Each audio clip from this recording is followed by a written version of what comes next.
With American inflation running close to 9%, many are understandably blaming President Biden for failing to tackle the cost of living and reduce inflation. But to what extent are presidents actually able to manage the economy? Do they have policies that can tackle these issues, or are they subject to market forces, the state of the global economy, and factors beyond their control? One example where a president's actions are very important, if we go back to the Great Depression of the 1930s, Hoover between 1929 and 33, and the Wall Street crash started off the Great Depression. But in response, Hoover did very little. The prevailing orthodoxy of the time was for a president to not get involved in the management of the economy. But this was a real disaster because many American banks went bust and there was a fall in the money supply, very serious deflation of 10%. And even with this, Hoover did very little to implement fiscal policy or bail out the banks. When Roosevelt came in 1932, he was more willing. He introduced a New Deal and introduced some, you could say, confidence back into the economy. And this helped the economy to recover and the deflation slowly eased away. In the post-war period, there have been some presidents which have just been quite unlucky. And if we look at that graph here, we can see that Carter inherited very high inflation and it got worse. 1970s was a bad time for inflation around the world due to rising oil prices, high wage growth and entrenched inflation expectations. And it's very difficult for a president like Carter to really tackle that without starting a large-scale recession that happened in 1981. Now, another president who you could say was lucky was Bill Clinton. Coming into office in 1993, he inherited an economy with quite low inflation, strong growth, and it was a period of good productivity growth, cheaper exports from abroad, improved technology. And so the economy was able to grow reasonably fast without inflation becoming too much of a problem. So what about President Biden?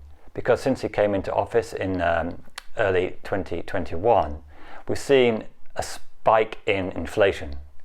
Now, primarily, the spike in inflation is driven by rising oil prices, and oil prices are largely outside his control. They are due to market forces, and obviously the war in Ukraine has exacerbated the rise in oil. But the inflation we see in America is not just due to oil prices, because the economy is also growing quite strongly. In March 2021, President Biden signed quite an ambitious fiscal policy, $1.9 trillion of fiscal stimulus. And this helped give American households quite a lot of cash, which when the COVID lockdowns end, they spent. So by the end of 2021, you have an economy growing quite quickly, up to 6-7% per year. And part of this is catching up from the COVID lockdown, but it also represents the impact of his fiscal policy. Now, the positive side is the economy is growing strongly, creating a record number of jobs. But also, you could argue the US economy is actually starting to overheat. And so, in America's case, they have both cost-push inflation from higher oil, but also some demand pull inflation from a strong economy. So Biden can take some responsibility for both the new jobs created and strong growth, but also some of the inflation.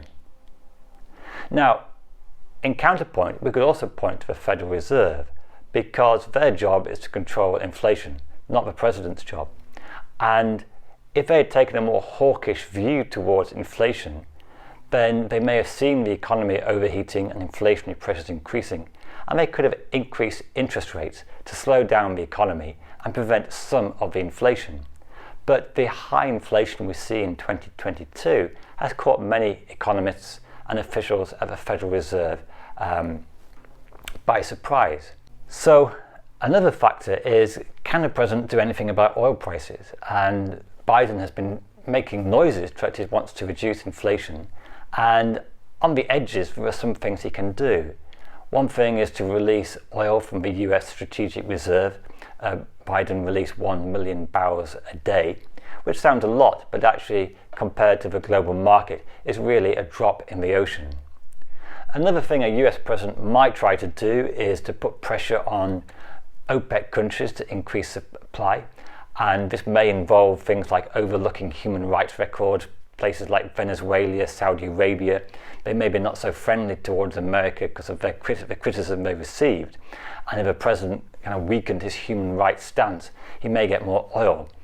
But again, it's rather limited, the amount to which a US president can get other countries to produce oil.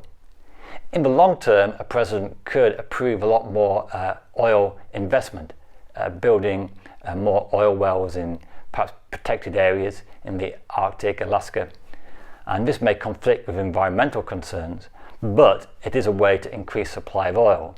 But I think importantly, it's very much a long-term policy. It wouldn't come online for quite a few years, and this is a problem with the oil market. There's a lot of time delays between having a high price as an incentive to supply more and for firms to be actually able to do it. Now, another feature of inflation in America and the rest of the world to some extent is profit push inflation, in that firms have taken this opportunity to increase prices, especially oil firms who are making record levels of profit.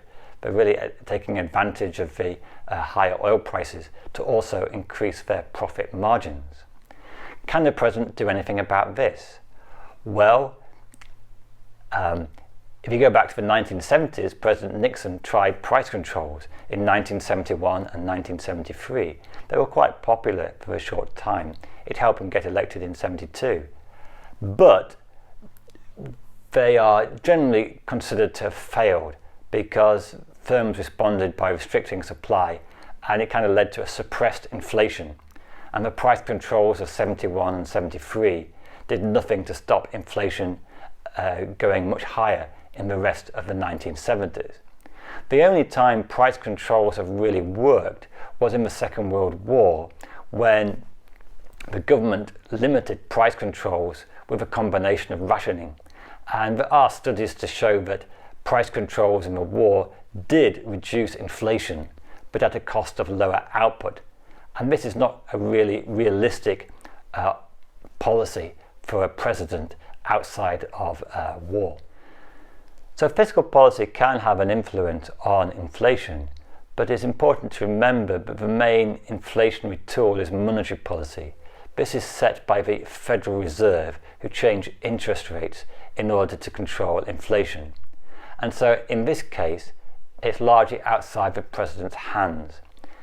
If you look at the 1990s, Alan Greenspan did a good job in keeping inflation low.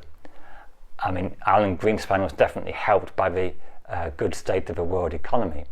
But in 2022, Federal Reserve, hoping that this inflation would prove temporary and maybe a little slow to react, but it's not the president's job to control inflation directly.